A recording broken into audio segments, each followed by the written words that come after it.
Okay, we'll go on and get started, I think.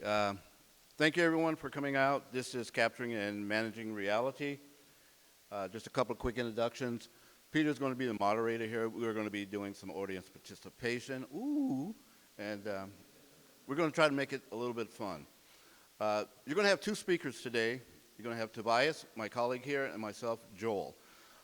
Joel Hurt, I'm Vice President of Industrial Plant Solutions for U.S. and Canada for the Geosystems Division of Hexagon, commonly known as LEICA Geosystems. Don't want it to be too confusing, but that's what it is. If you read my bio, I have 20 years with LEICA, and I have 20 plus years in engineering. So I ask you, please do not do the math, okay, because you will make me cry, and then I will make you cry by doing 215 slides. No, I would never do that to you. But I am really excited about the topic today. I think it's going to be fun. I know you guys have seen a lot of presentations, a lot of slides, and there's a reason for that, and I'll share some of that with you a little later. Capture and manage reality. I know the big question that's on everyone's mind is why? Why would I want to do this? Why is this important? Why is this relevant? Communication. Not just communication, but effective communication. And let's talk a little bit about why that's important. And that's going to be kind of a theme throughout my journey through this today, right? But communication is the active process of exchanging information. This is really important. I mean, throughout eons, going back to hieroglyphics, right? I wasn't there, I didn't write this, but back through hieroglyphics, telegraph, huge innovation in conveying information and communicating. And today, we have so many ways of communicating. But what makes that relevant? What makes that important? Effective communication fosters a number of things that we really, really need to take into consideration. Improve productivity. I think everyone here is looking for ways to improve productivity. Communicating does that. Resolve conflicts, right? If we talk, we can resolve just about any conflict there is out there. Enhance collaboration. There's no collaboration without communication. And that's what we do in our everyday business. Strong relationships come from communication. We build trust with communication. And it promotes personal and professional growth. And that's in your business life and in your social life. So the more we communicate, the more we talk, the better we are. And I think you can probably add your own probably. You can probably come up with your own reasons of why we should communicate. So I was talking about why there's so many slides. That is because people, us, human being type people, learn 75% of our knowledge from visual. Visualizing things is how we learn. There's a couple other numbers in here, 13% from hearing, 12% from smell. But 75% of what we learn comes from visualization. I guarantee you cannot walk out that door and make it to the front door without seeing signs. They're everywhere. That's why government uses it. That's why businesses use it. And that's what's important about the topic I'm going to talk about, reality capture, visualizing. We're going to talk about visualizing your data, bringing that visualization into your portal. So reality capture, some of you guys have been out on the floor and you've seen some of these, the Sparky, you've seen the RTC 360, some of these other tools, the drone. We use all these tools to capture. And what is laser scanning? It's very simple. It's light. Laser is an acronym, right? So it's light. You project light to an object and it comes back. And we measure that distance. Since we know the speed of light, we can measure it. One of the instruments that's out there, the RTC 360, captures 2 million points every second. That's pretty fast. And what we do is build up a 3D model so you can actually visualize your data and understand your facility. So what's really cool about this is that it's able to capture every detail that it can see without affecting production. You don't have to shut down. You don't have to say, hey, we have to shut down a line because I have to get up here and measure the beams up here. It does it without affecting production, which is huge. Solves problems before they occur. So we're getting into predictive. This is really key, right? Because this is something that everyone's looking for. How can I be proactive in my journey? And this helps you do that. Plan and protect with actionable information. This is where we start to move into how does this work with the EAM. Actionable information is really, really key. And this is where we married the two. Scanning and EAM, really, really important. So EAM, Enterprise Asset Management, with Hexagon EAM, you get all the tools you need. You know all this already. I really don't have to go into detail here because you know about this already. But there's also a communication element within the EAM portion, right? And I just want to reinforce the communication again, right? Optimize asset performance, reduce downtime, extend asset lifespan. You can read the rest. But these are the communication tools that we're using, and that's what's really, really important to us. Why do you want point clouds with EAM? I'll leave this up here for a minute, but I'm not going to read all of them.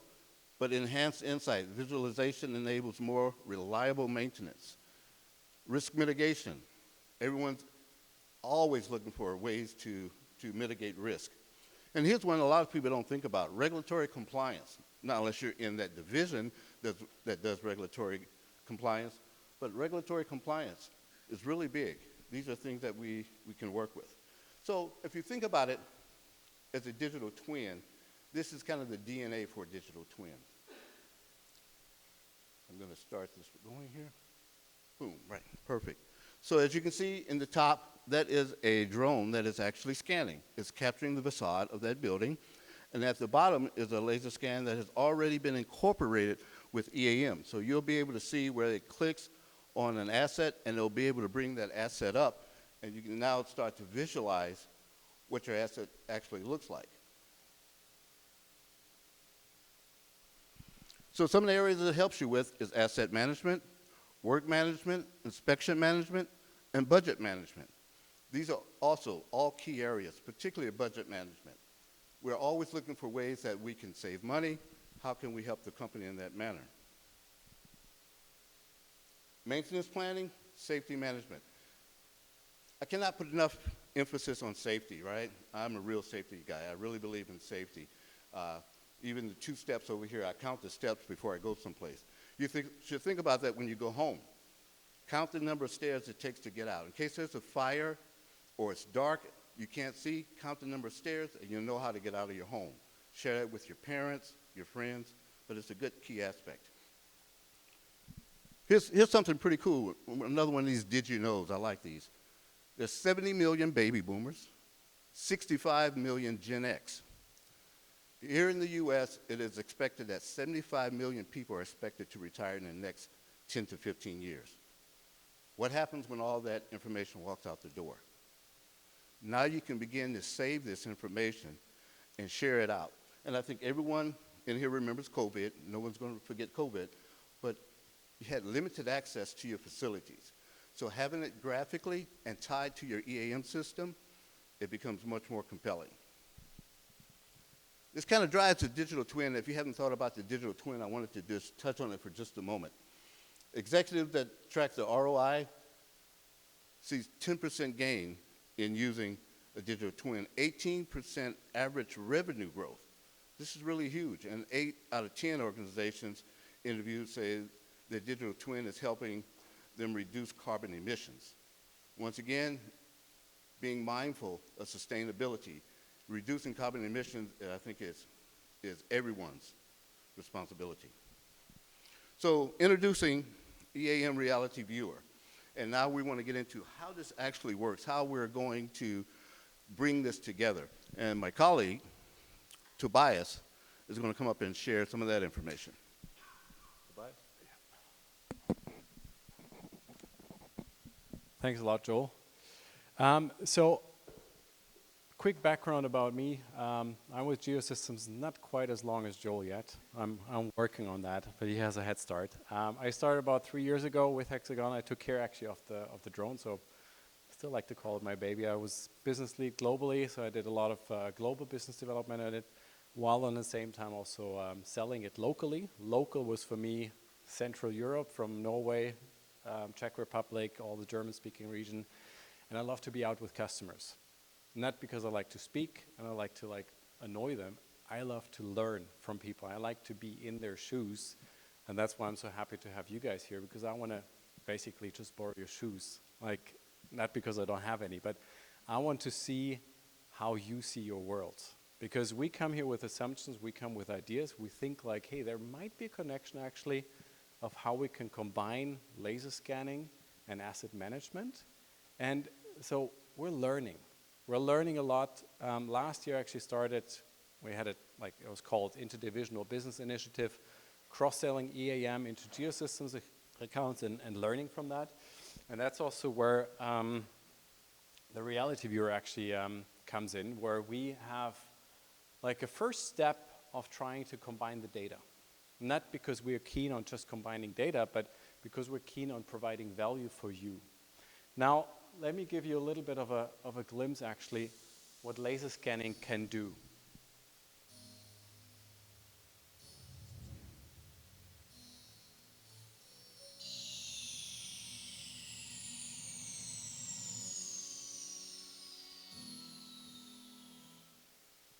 I would just find a way to quickly mute that.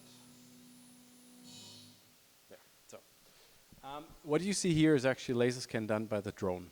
So you have 420,000 points per second that you capture. To get a little bit technical, but what's nice about that thing, it can fly by itself. Because we use a laser scanner not only to measure distances, but also to measure the distance from the system to any object around, larger than 5 millimeters. So that system has a spatial awareness of where it is, and then it can actually be geared or guided to like capture that environment, so you actually don't have to do that. And very interestingly, I was actually flying here. I was flying through that door, and we have collision avoidance based on laser. So we're flying inside of this space here. Did about 4 flights in there, like 4 times 10 minutes, simply because our battery is limited that way. 2 flights outside. We combined that, and now comes the interesting aspect. We have, from Joel, what he said earlier, the visual aspect is very important. So for a lot of people, the visual aspect is very important to know, like where the pillars are. Are they actually where they're supposed to be? Are they built in a way? Are they level? Like that kind of visual information. Now, when it comes to EAM, what I find interesting is the visual aspect is maybe not that interesting, but there's 2 other aspects, and that is localization and contextualization. Because now all of a sudden, you have like a 3D grid where you can place additional information like geotags, like where are the assets, like where are the lights, where are the sockets, where is the HVAC system, and the contextualization, because now you can also measure the dimensions. So you know, like, do I need a ladder for that? Do I need like a forklift or whatever to actually reach that asset? And so that's actually where we start combining that data for additional value.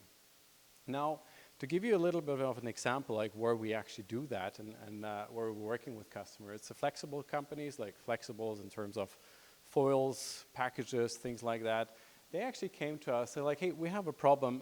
Unfortunately, a person fell through the roof because we didn't know whether the roof was safe and unsafe. Very unfortunate, this person died. But then we also saw how they managed that. And Joel said, like, safety is very relevant and dear to his heart, so it is for me. Looking at that plan, they literally took a text marker to mark the areas that are safe and unsafe. Now picture you're an external worker coming there, fixing something on the roof. You might go in there, snap a picture of it, put it somewhere, go up onto that roof, you're in that corner. Are you now safe? Are you unsafe? Like, how does that work? So they said, like, hey, actually, we want to capture our roof so that we have better map data, so we can work with it. That's what we did. We took, again, my baby, we took the drone, flew there, and you can capture that 3D environment. Then there was a request from the customers. They're like, hey, we want to digitize that. So vectorize the point cloud information. We're talking millions of data points, vectorizing it so that it's easier to manage. And then have like overlays on it. And I said, like, but wait a second. Now you're digital, but you're equally dumb. Because how do you do the transfer actually to the field? I mean, you can switch off on those layers, but so what? Like, how do you keep the worker safe? And that's actually where EAM comes in. That's actually where we then pulled that data into EAM, I'm going to see if that plays. To then recognize areas that are safe and unsafe and place assets there, place work orders in there, so that you already, before you do that, know, is that in a hazardous environment? Do I need to be aware of something? So that's actually where we see the power.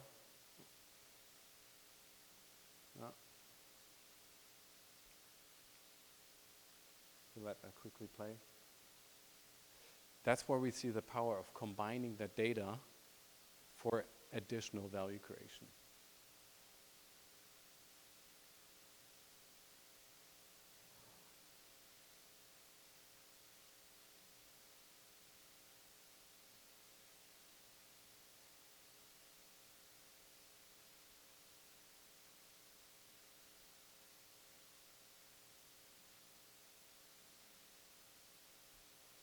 Well, it's a little bit blurry, but anyway, you can I can share that also with you later. But what we do is we have that point cloud, we have that combination. You can click on the asset, and it directly brings you to the asset in 3D, so that you also know where it actually is, what to look for, how to get there. And that brings us actually to here. We designed this as a workshop, so that we're not just here presenting, but I would like to hear from you, and I would like to clarify the why. So I have customers that tell me we struggle every day because we don't know where our assets are. And I would like to hear from you guys if you have that problem as well. Maybe you have a different way how you solve that, so I can tell that customer how they can solve their problem, and they're happy. And then they also say, sometimes we know where the assets are, we go fix it, we complete the work order, but because we have so many of those assets, and the difference sometimes only just in the last digit, we might fix an asset, but we actually fix the wrong asset. And I said, like, well, it's kind of like the surgeon that fixes the wrong knee, and he's like, thankfully, it's not that painful and that graphic, but yeah, it's kind of like in that direction. So, yeah, to just stop right here, like, does it resonate?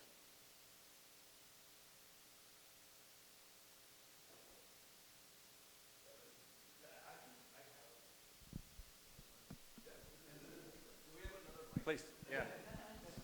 Otherwise, I can take the lab and you take the lab. So, looking long term, right? You take EAM, take this digital scan, you have a route. Can this thing take that route of equipment I'm going to do, can it then pace out a proper walk? Safety walk component, lay that over the component, and then say, you know what, that may not be the best route. It seemed like the best route, but given the way the safety or the way the rope's laid out, probably would be better to rearrange that route so it's sequenced. Or be able to maybe say, whatever you want to be able to make these calculations, I'm looking, 2, 3 years, it would be nice. And then say, can I go into that model and say, there's a temporary construction here. I still need to do this. This construction will take 6 months. I still need to do these weekly walks, weekly checks. How do you rework this route and structure to do that safely with the equipment around there? So, Touch on that really quick. That's a great question, right? There's a couple things there that really stands out, is because when you're using reality capture, it's reality, it's real time, it's what's there, as opposed to, say, doing it in a 3D CAD model, right? As we know, and there's nothing against CAD models, but a 3D CAD model is orthogonal. It's pretty. Everything is straight. But when you go into your plant, everything is not straight. There's going to be sagging pipe. There's going to be a beam that a forklift ran into, or whatever the case may be, right? These are things of importance to note, right? A sagging pipe, I'm going to have to use a hanger. I'm going to use some type of support, a guide or a shoe or something to straighten that out. You can start to see those things immediately. And so when you go out for your safety walk, not only do you know where to walk, you know what else to look for. Want to add anything, Todd? Yeah, I want to add something to that. So we actually have, Sparky, right? It's a nice dog. Everybody loves it. It's actually not our product. So our product on there is that black pill with a green ring around it. That's where the magic actually happens. That's where we capture environment. And the dog is just a carrier for us. So it carries the laser scan payload around. And we have one customer that actually scans their environment specifically for the safety aspect to know, like, are the safety routes clear or are they blocked? So that's ways how you can use the reality capture. I think they do it daily.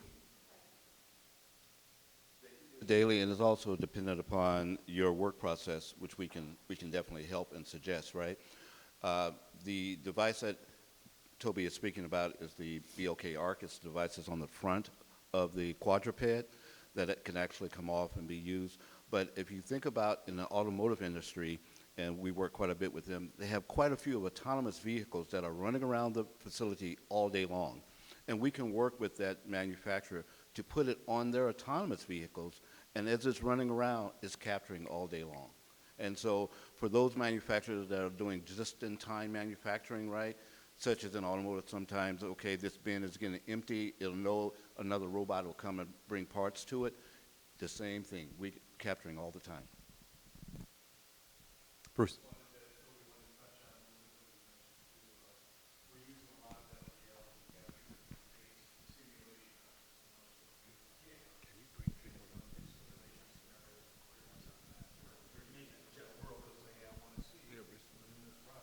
So, but yeah, it's good. Okay. Yeah, if you didn't hear me, I was just talking about basing the reality capture as a base, if you would. And we've always said that's kind of where everything begins. But if you can run simulations based on the reality capture, it's just, we have many customers that do that, much like Joel talked about in the automotive, the oil and gas, the chemical. They run for predictive analysis, but then they'll run those simulations based on it, and it gives them a real feel. I mean, you can run avoidance, obstacles, maybe this won't work at this certain time, or you can do change detection. You know, what, as you mentioned about, you could, you know, run from daily. Some plants do scan daily. That's a lot of work. As you know, these plants are changing all the time, and some are doing it weekly. But yeah, I just wanted to add on, they do use that quite a bit. Who else? John? Let us know what you think. I'm calling on you. Forced participation. How would you apply this technology in oil and gas in your world and your use cases? Well, I guess the question that I have is, how would we apply this in our world of midstream? No, I'm just kidding, Pete. So the question that I had is, if we have this 3D space where I've said that this thing is valve number 1. Yeah. And then I can click into that thing virtually from my desk and verify that I'm issuing a work order to the correct device that way. That's great. I assume that there's some geospatial tagging that happens there to associate valve 1 to that spot. What happens whenever I scan again? If that spot's not exactly the same one of 2 million nearby spots, how do we keep that associated so that I don't have to reassign that each time? It's a very good question, how to like rescan environments and retag them. So that's basically also what we work on, and what we try to basically establish, that we have the point cloud as like nothing else than a shelf, like that we can place things in that 3D shelf and we know where to find it. But we have then the geotags as a different layer of that. So then we basically just need to make sure that, or to see like, has anything changed, and then only change the corresponding geotags and move them around. So, but certainly they're like, if you rescan, if you like rebuild the shelf around it, you also need to make sure like, are the assets still at the same spot? To extend, since you're in midstream, and you're probably thinking about storage, tank storage, things like that as well, right? Within the software, we can scan a tank. If it's out of service, you can go inside, but I'm just going to talk about outside, right? If it's double hole, we can't see the inside, second hole inside the tank. But you can scan that tank, and it will show you deformation, because we can do verticality, we can do roundness, we can do plumbness, we can tell you that, and you can share that back with your EAM system, making everyone a little bit smarter. So when they go out there, they understand that tank 106 is not vertical in this particular area, and here's what we need to bring out. This is the tools we need to bring with us. Diking, everything else around it, you can capture all that information at one time. And now you can share that.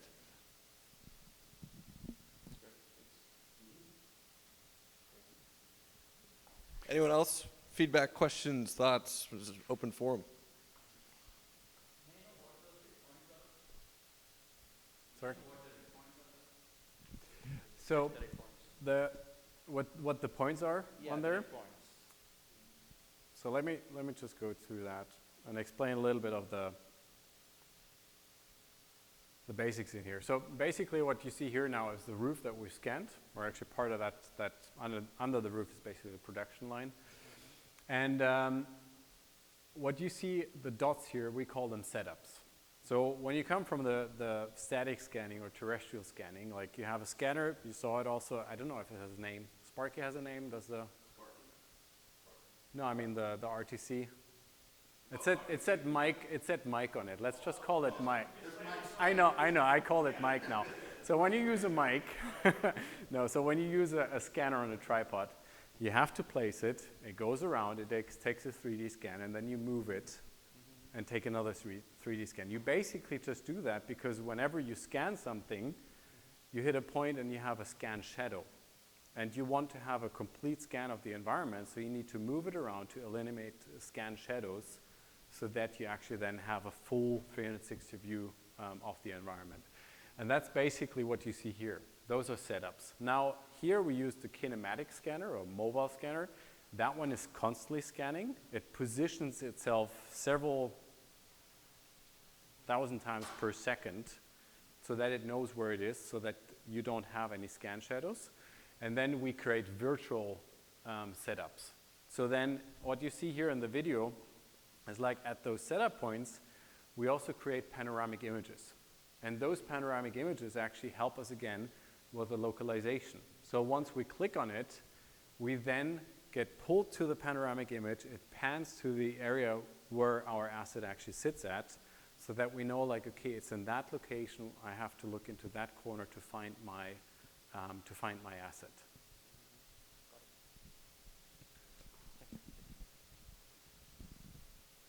Anyone else? Awesome. Back to you. Okay, so I want to throw that question again back into the audience. Like, who has that pain point of not knowing where the assets are? Can I have a show of hands? Someone? Yeah, so ours is, we're in the food and beverage industry, not really food, but I wouldn't say, assets, large assets, but we have forklifts, we have the walkie riders. Right. Sometimes we have a designated area and sometimes they will break down and we don't get good communication on where they break down and what part of the warehouses they're in. Yeah. So that's kind of why I was asking the day-to-day. We actually have invested in an automated tugger that's going to go from one building to the next, and it actually learns different paths. Mm-hmm. And it does have a camera on the front of it, but it's kind of doing that AI learning. So that's kind of why I was asking that is, Right. can we somehow get there to where we say this forklift is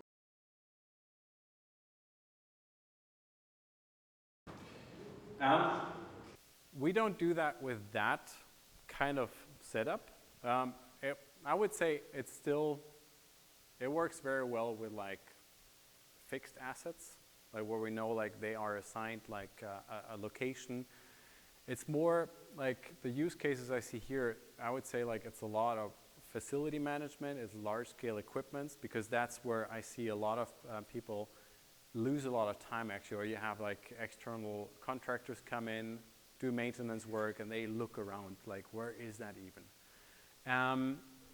But I will come to your point in a couple of slides, because I also want to give a bit of a, like, I call it like inspiration and exploration, like where we have additional things that we're working on, where I also want to just test it with you guys. Like, does that resonate? Do you think like, hey, that would be worthwhile exploring? And if you say yes, I would like to have a talk with you afterwards and really like see like how we can work together to incorporate technology that we have in-house to make your life easier without you even noticing the technology.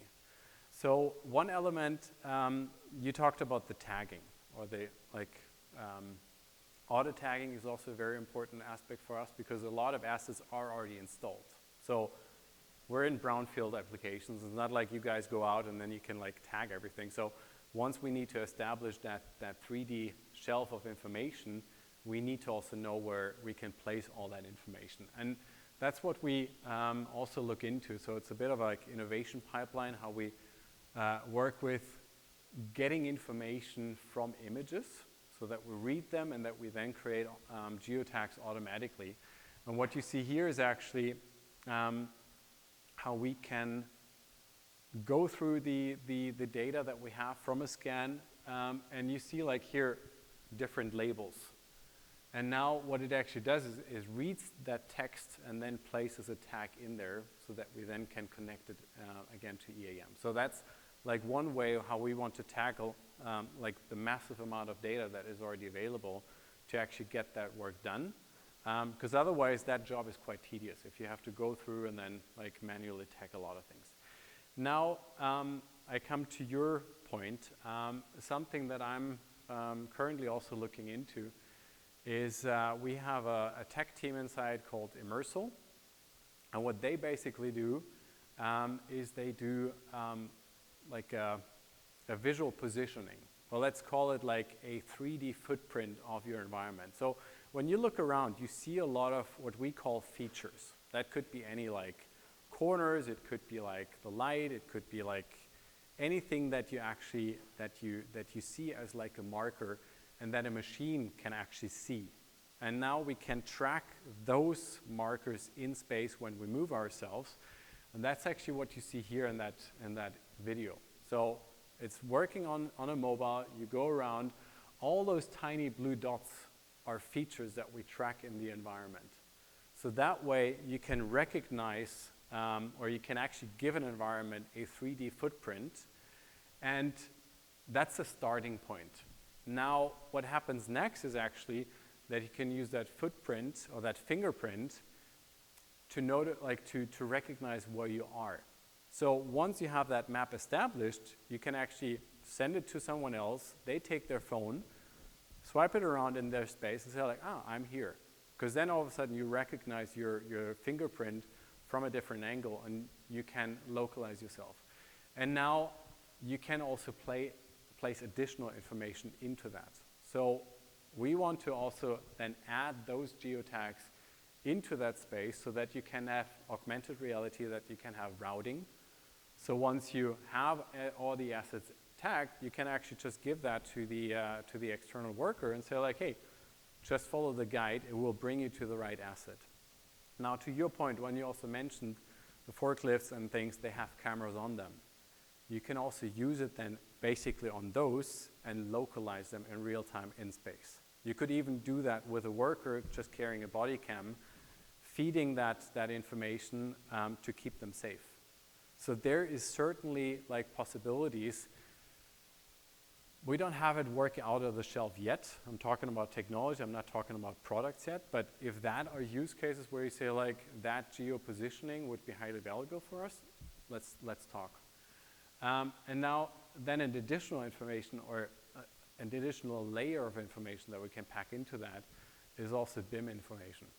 That you can then walk through a space and you have like drawings, you have like a BIM model overlaid onto your space, which helps you then with additional context. Or you can also, once you are then in space, see like, hey, which work orders are actually in my surrounding? Maybe when I'm anyway here, I can just fix something else. It wasn't on my radar earlier because I just looked at one specific asset. So that's actually how we try to use technology to save time and also most importantly, like keep people safe in their environment. Now, yeah, here, that's actually the use case where I was thinking about too. So you have here what the camera sees. Now over here, you see what the visual positioning system sees, as like what the machine basically sees. And then you can place yourself in space, and not only in 2D, but also in 3D. So that would be like a real-time use case for you to just say like, okay, we equip our systems with a seeing positioning system to then not having to find those. What do you guys think or feel when you see that? Like, does that resonate with you, or do you say like, ah, guys, you smoked something, but carry on?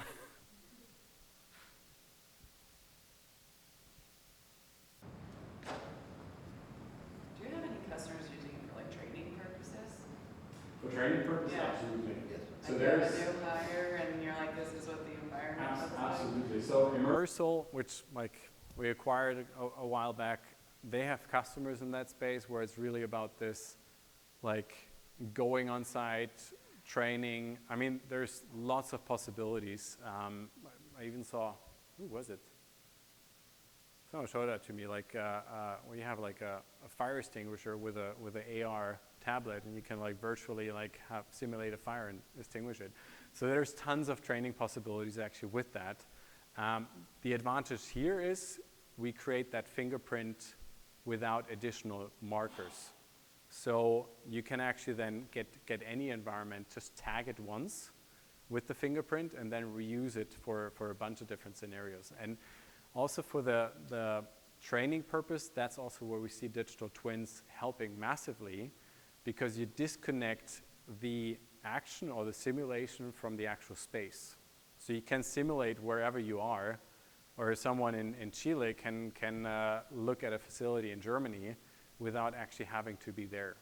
And that's also like we're discussing with CERN exactly about that case, to recreate their environment as a basis so that they could plan, that they could simulate.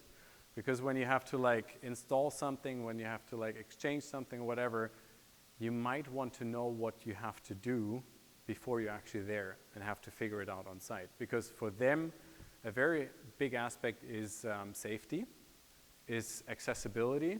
I was fortunate enough to go last year to the, like right next to the accelerator.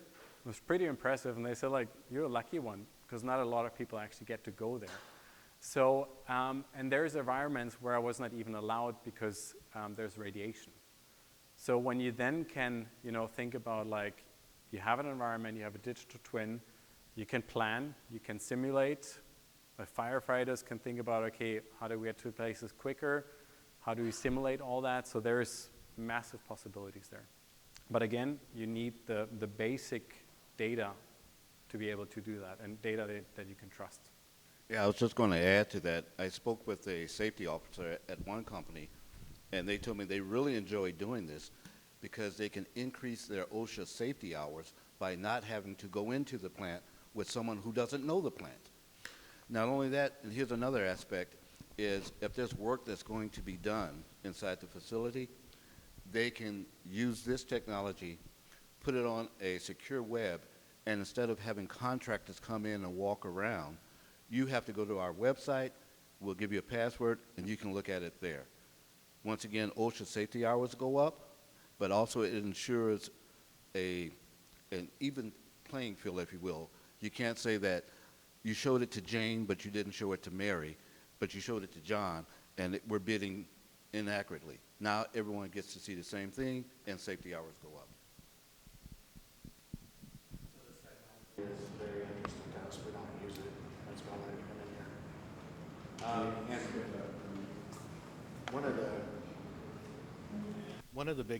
One of the biggest challenges that we have as far as visualizing our workplace is tagging the assets, or where are the assets and so forth. Currently, I'm working in OpenCAD, trying to get that together.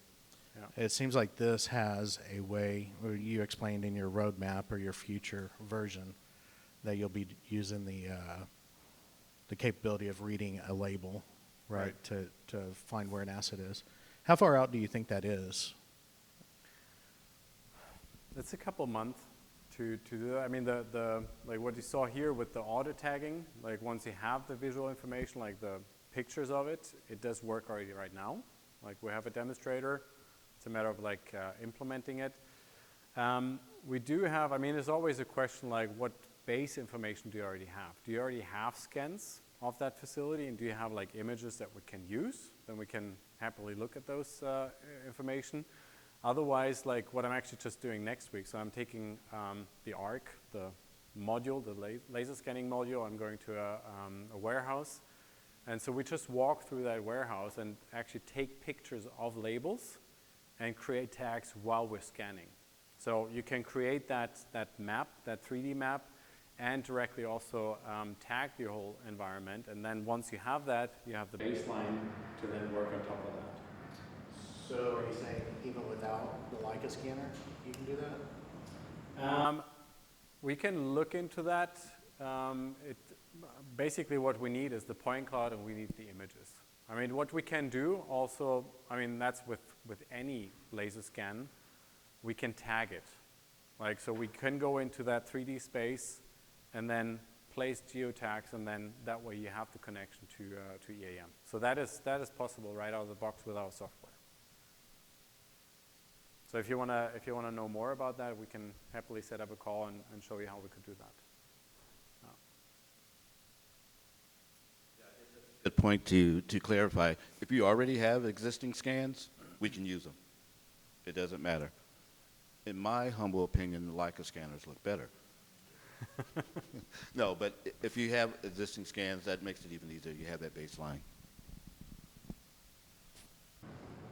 Now, for the record, I have not heard of anything else except so. That's good. Any other inputs? Any other, like, you know, maybe even you say like, hey, have you thought about this or that? Or maybe you have some inspiration for us. I just want to see the point cloud integration. Like you said, like you're trying to show that, but it's a little blurred. Let me just show it again, because it did work.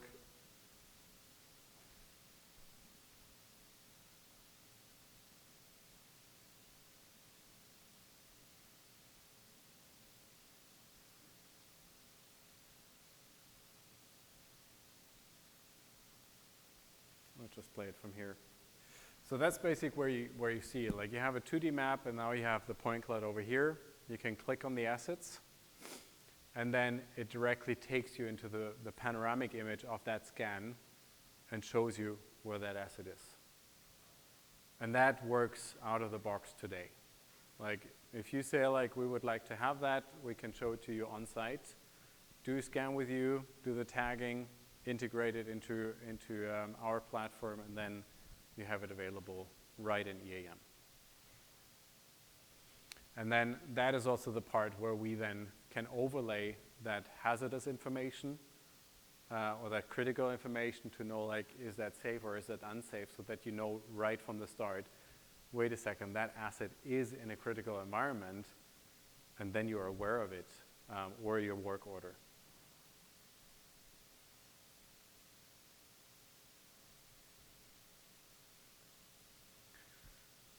Good. No, I mean, unless there are any other questions, I'd like to thank you very much for your time. Thank you for coming. Thank you for inspiring us. I hope it was inspiring for you. And yeah, if it sparked any ideas, come and see us, and we see like how we can work together. Thank you. Thank you very much.